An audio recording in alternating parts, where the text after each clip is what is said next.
ਤਾਂ commercial flight ਜਿਹੜੀ ਹੈ ਉਹ ਕ੍ਰੈਸ਼ ਹੋ ਜਾਂਦੀ ਹੈ ਤੇ ਜਹਾਜ਼ ਦੇ ਵਿੱਚ ਸਾਰੇ 15 ਲੋਕਾਂ ਦੀ ਮੌਤ ਹੋ ਗਈ ਹੈ। ਤਾਂ ਕੋਲੰਬੀਆ ਦੇ ਵਿੱਚ ਵੱਡਾ ਜਹਾਜ਼ ਹਾਦਸਾ ਵਾਪਰਿਆ ਜਿਸ ਦੇ ਵਿੱਚ 15 ਲੋਕਾਂ ਦੀ ਮੌਤ ਹੋਈ ਹੈ। ਤਾਂ ਕਮਰਸ਼ੀਅਲ ਫਲਾਈਟ HK4709 ਜਿਹੜੀ ਉਹ ਕ੍ਰੈਸ਼ ਹੋ ਗਈ ਤੇ ਜਹਾਜ਼ ਦੇ ਵਿੱਚ ਦੱਸਦੀ ਕਿ 15 ਲੋਕ ਜਿਹੜੇ ਨੇ ਉਹ ਸਵਾਰ ਸਨ ਜਿਨ੍ਹਾਂ ਦੀ ਕੀ ਮੌਤ ਹੋ ਗਈ ਹੈ। ਤਾਂ ਕੋਲੰਬੀਆ ਦੇ ਵਿੱਚ ਵੱਡਾ ਜਹਾਜ਼ ਹਾਦਸਾ ਵਾਪਰਿਆ। ਇਸ ਦੇ ਨਾਲ ਹੀ ਸਿਆਸਤਦਾਨ ਕਾਰਲੋਸ ਸਾਲਕੈਡੋ ਦੀ ਵੀ ਮੌਤ ਹੋ ਗਈ ਹੈ। ਤਾਂ ਕੋਲੰਬੀਆ ਦੇ ਉਹ ਸਿਆਸਤਦਾਨ ਸਨ ਜਿਨ੍ਹਾਂ ਦੀ ਕੀ ਮੌਤ ਹੋ ਗਈ ਹੈ ਔਰ ਇਸ ਦੇ ਨਾਲ ਹੀ ਦੱਸ ਦਈਏ ਕਿ ਹੋਰ 14 ਲੋਕਾਂ ਦੀ ਵੀ ਮੌਤ ਹੋਈ ਹੈ। ਕੁੱਲ 15 ਲੋਕਾਂ ਦੀ ਇਸ ਹਾਦਸੇ ਦੇ ਵਿੱਚ ਮੌਤ ਹੋ ਗਈ। ਤਾਂ ਸੰਸਦੀ ਚੋਣਾਂ ਦੇ ਵਿੱਚ ਉਮੀਦਵਾਰ ਸਨ ਤੇ ਵੈਨੇਜ਼ੁਏਲਾ ਬਾਰਡਰ ਦੇ ਨੇੜੇ ਇਹ ਹਾਦਸਾ ਵਾਪਰਿਆ। ਤਾਂ ਵੈਨੇਜ਼ੁਏਲਾ ਬਾਰਡਰ ਦੇ ਨੇੜੇ ਹਾਦਸਾ ਵਾਪਰਦਾ ਜਿੱਥੇ ਕਿ ਜਹਾਜ਼ ਕ੍ਰੈਸ਼ ਹੋ ਜਾਂਦਾ ਹੈ ਔਰ ਇਸ ਵੱਡੇ ਜਹਾਜ਼ ਹਾਦਸੇ ਦੇ ਵਿੱਚ 15 ਲੋਕਾਂ ਦੀ ਮੌਤ ਹੋ ਗਈ ਹੈ। ਤਾਂ ਕੋਲੰਬੀਆ ਦੇ ਸਿਆਸਤਦਾਨ ਕਾਰਲੋਸ ਸਾਲਕੈਡੋ ਜਿਹੜੇ ਨੇ ਉਹਨਾਂ ਦੀ ਵੀ ਮੌਤ ਹੋ ਗਈ ਹੈ ਜੋ ਕਿ ਸਿਆਸਤਦਾਨ ਸਨ।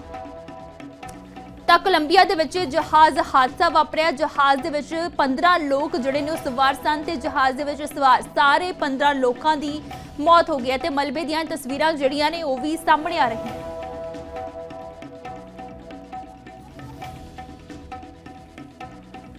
ਤਾਂ ਕਮਰਸ਼ੀਅਲ ਫਲਾਈਟ ਜਿਹੜੀ ਹੈ ਉਹ ਕ੍ਰੈਸ਼ ਹੋ ਜਾਂਦੀ ਹੈ ਤੇ ਜਹਾਜ਼ ਦੇ ਵਿੱਚ ਸਾਰੇ 15 ਲੋਕਾਂ ਦੀ ਮੌਤ ਹੋ ਗਈ ਹੈ। ਤਾਂ ਕੋਲੰਬੀਆ ਦੇ ਵਿੱਚ ਵੱਡਾ ਜਹਾਜ਼ ਹਾਦਸਾ ਵਾਪਰਿਆ ਜਿਸ ਦੇ ਵਿੱਚ 15 ਲੋਕਾਂ ਦੀ ਮੌਤ ਹੋਈ ਹੈ। ਤਾਂ ਕਮਰਸ਼ੀਅਲ ਫਲਾਈਟ HK4709 ਜਿਹੜੀ ਉਹ ਕ੍ਰੈਸ਼ ਹੋ ਗਈ ਤੇ ਜਹਾਜ਼ ਦੇ ਵਿੱਚ ਦੱਸਦੀ ਕਿ 15 ਲੋਕ ਜਿਹੜੇ ਨੇ ਉਹ ਸਵਾਰ ਸਨ ਜਿਨ੍ਹਾਂ ਦੀ ਕੀ ਮੌਤ ਹੋ ਗਈ ਹੈ। ਤਾਂ ਕੋਲੰਬੀਆ ਦੇ ਵਿੱਚ ਵੱਡਾ ਜਹਾਜ਼ ਹਾਦਸਾ ਵਾਪਰਿਆ। ਇਸ ਦੇ ਨਾਲ ਹੀ ਸਿਆਸਤਦਾਨ ਕਾਰਲੋਸ ਸਾਲਕੈਡੋ ਦੀ ਵੀ ਮੌਤ ਹੋ ਗਈ ਹੈ। ਤਾਂ ਕੋਲੰਬੀਆ ਦੇ ਉਹ ਸਿਆਸਤਦਾਨ ਸਨ ਜਿਨ੍ਹਾਂ ਦੀ ਕੀ ਮੌਤ ਹੋ ਗਈ ਹੈ ਔਰ ਇਸ ਦੇ ਨਾਲ ਹੀ ਦੱਸ ਦਈਏ ਕਿ ਹੋਰ 14 ਲੋਕਾਂ ਦੀ ਵੀ ਮੌਤ ਹੋਈ ਹੈ। ਕੁੱਲ 15 ਲੋਕਾਂ ਦੀ ਇਸ ਹਾਦਸੇ ਦੇ ਵਿੱਚ ਮੌਤ ਹੋ ਗਈ। ਤਾਂ ਸੰਸਦੀ ਚੋਣਾਂ ਦੇ ਵਿੱਚ ਉਮੀਦਵਾਰ ਸਨ ਤੇ ਵੈਨੇਜ਼ੁਏਲਾ ਬਾਰਡਰ ਦੇ ਨੇੜੇ ਇਹ ਹਾਦਸਾ ਵਾਪਰਿਆ। ਤਾਂ ਵੈਨੇਜ਼ੁਏਲਾ ਬਾਰਡਰ ਦੇ ਨੇੜੇ ਹਾਦਸਾ ਵਾਪਰਦਾ ਜਿੱਥੇ ਕਿ ਜਹਾਜ਼ ਕ੍ਰੈਸ਼ ਹੋ ਜਾਂਦਾ ਹੈ ਔਰ ਇਸ ਵੱਡੇ ਜਹਾਜ਼ ਹਾਦਸੇ ਦੇ ਵਿੱਚ 15 ਲੋਕਾਂ ਦੀ ਮੌਤ ਹੋ ਗਈ ਹੈ। ਤਾਂ ਕੋਲੰਬੀਆ ਦੇ ਸਿਆਸਤਦਾਨ ਕਾਰਲੋਸ ਸਾਲਕੈਡੋ ਜਿਹੜੇ ਨੇ ਉਹਨਾਂ ਦੀ ਵੀ ਮੌਤ ਹੋ ਗਈ ਹੈ ਜੋ ਕਿ ਸਿਆਸਤਦਾਨ ਸਨ।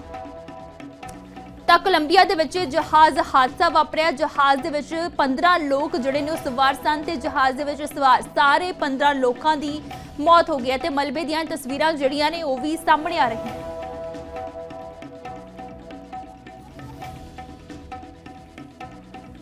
ਤਾਂ ਕਮਰਸ਼ੀਅਲ ਫਲਾਈਟ ਜਿਹੜੀ ਹੈ ਉਹ ਕ੍ਰੈਸ਼ ਹੋ ਜਾਂਦੀ ਹੈ ਤੇ ਜਹਾਜ਼ ਦੇ ਵਿੱਚ ਸਾਰੇ 15 ਲੋਕਾਂ ਦੀ ਮੌਤ ਹੋ ਗਈ ਹੈ। ਤਾਂ ਕੋਲੰਬੀਆ ਦੇ ਵਿੱਚ ਵੱਡਾ ਜਹਾਜ਼ ਹਾਦਸਾ ਵਾਪਰਿਆ ਜਿਸ ਦੇ ਵਿੱਚ 15 ਲੋਕਾਂ ਦੀ ਮੌਤ ਹੋਈ ਹੈ। ਤਾਂ ਕਮਰਸ਼ੀਅਲ ਫਲਾਈਟ HK4709 ਜਿਹੜੀ ਉਹ ਕ੍ਰੈਸ਼ ਹੋ ਗਈ ਤੇ ਜਹਾਜ਼ ਦੇ ਵਿੱਚ ਦੱਸਦੀ ਕਿ 15 ਲੋਕ ਜਿਹੜੇ ਨੇ ਉਹ ਸਵਾਰ ਸਨ ਜਿਨ੍ਹਾਂ ਦੀ ਕੀ ਮੌਤ ਹੋ ਗਈ ਹੈ। ਤਾਂ ਕੋਲੰਬੀਆ ਦੇ ਵਿੱਚ ਵੱਡਾ ਜਹਾਜ਼ ਹਾਦਸਾ ਵਾਪਰਿਆ। ਇਸ ਦੇ ਨਾਲ ਹੀ ਸਿਆਸਤਦਾਨ ਕਾਰਲੋਸ ਸਾਲਕੈਡੋ ਦੀ ਵੀ ਮੌਤ ਹੋ ਗਈ ਹੈ। ਤਾਂ ਕੋਲੰਬੀਆ ਦੇ ਉਹ ਸਿਆਸਤਦਾਨ ਸਨ ਜਿਨ੍ਹਾਂ ਦੀ ਕੀ ਮੌਤ ਹੋ ਗਈ ਹੈ ਔਰ ਇਸ ਦੇ ਨਾਲ ਹੀ ਦੱਸ ਦਈਏ ਕਿ ਹੋਰ 14 ਲੋਕਾਂ ਦੀ ਵੀ ਮੌਤ ਹੋਈ ਹੈ। ਕੁੱਲ 15 ਲੋਕਾਂ ਦੀ ਇਸ ਹਾਦਸੇ ਦੇ ਵਿੱਚ ਮੌਤ ਹੋ ਗਈ। ਤਾਂ ਸੰਸਦੀ ਚੋਣਾਂ ਦੇ ਵਿੱਚ ਉਮੀਦਵਾਰ ਸਨ ਤੇ ਵੈਨੇਜ਼ੁਏਲਾ ਬਾਰਡਰ ਦੇ ਨੇੜੇ ਇਹ ਹਾਦਸਾ ਵਾਪਰਿਆ। ਤਾਂ ਵੈਨੇਜ਼ੁਏਲਾ ਬਾਰਡਰ ਦੇ ਨੇੜੇ ਹਾਦਸਾ ਵਾਪਰਦਾ ਜਿੱਥੇ ਕਿ ਜਹਾਜ਼ ਕ੍ਰੈਸ਼ ਹੋ ਜਾਂਦਾ ਹੈ ਔਰ ਇਸ ਵੱਡੇ ਜਹਾਜ਼ ਹਾਦਸੇ ਦੇ ਵਿੱਚ 15 ਲੋਕਾਂ ਦੀ ਮੌਤ ਹੋ ਗਈ ਹੈ। ਤਾਂ ਕੋਲੰਬੀਆ ਦੇ ਸਿਆਸਤਦਾਨ ਕਾਰਲੋਸ ਸਾਲਕੈਡੋ ਜਿਹੜੇ ਨੇ ਉਹਨਾਂ ਦੀ ਵੀ ਮੌਤ ਹੋ ਗਈ ਹੈ ਜੋ ਕਿ ਸਿਆਸਤਦਾਨ ਸਨ।